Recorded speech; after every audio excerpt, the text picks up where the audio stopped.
Hello hi, ഞാൻ ഇന്ന് സേമിയ കൊണ്ട് ഒരു ഐറ്റമാണ് ഉണ്ടാക്കാൻ പോകുന്നത്. അപ്പോൾ നമുക്ക് നോക്കാം എന്ത് ഐറ്റമാണ് ഉണ്ടാക്കാൻ പോകുന്നതെന്ന്. ഒന്ന് സേമിയോ അതൊന്ന് നന്നായിട്ട് കഴുകി വൃത്തിയാക്കി എടുത്തിട്ടുണ്ട്. അതിനുശേഷം അത് വാരി ഈ ഇഡ്ഡലി പാത്രത്തിലോട്ട് വെച്ച് കൊടുക്കുക. അതിനുശേഷം അത് മൂടി വെച്ച് നന്നായിട്ടൊന്ന് വേവിക്കുക.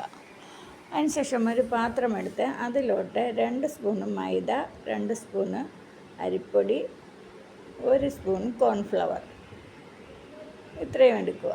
അതിന് ശേഷം 1 സ്പൂൺ മുളക് പൊടി, 1 സ്പൂണ് മഞ്ഞൾപ്പൊടി ഇതും കൂടി എടുക്കുക.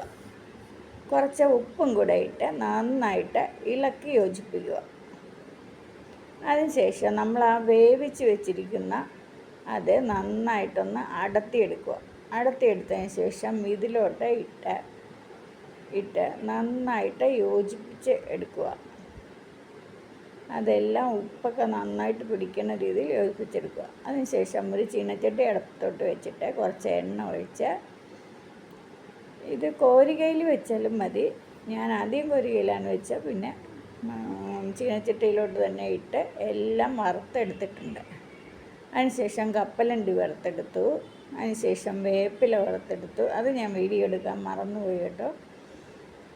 പിന്നീട് ഞാൻ വെളുത്തുള്ളി വറുത്തെടുത്തു. വെളുത്തുള്ളിയും കൂടെ വറുത്തെടുത്തിട്ടുണ്ട്. പരിപ്പ് ഞാൻ ചേർക്കാനിട്ടാണ്, പരിപ്പ് വേണ്ടെന്ന് വെച്ചിട്ടാണ് ഞാൻ ചേർക്കാനിട്ടാണ്. പിന്നെ അതിന് ശേഷം ഇത് നന്നായിട്ടൊന്ന് യോജിപ്പിച്ച് കൊടുക്കുക.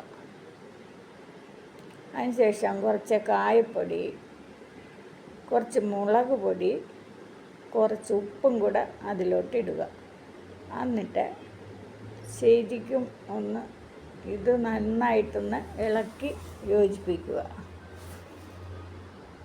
ഉപ്പൊക്കെ നന്നായിട്ട് പിടിക്കുന്ന രീതിയിൽ ഇളക്കി നന്നായിട്ട് അത് തിരുമ്മി നന്നായിട്ട് യോജിപ്പിക്കണം. അപ്പോൾ നമ്മളുടെ മിക്സർ ഇവിടെ റെഡി ആയിട്ടുണ്ട്.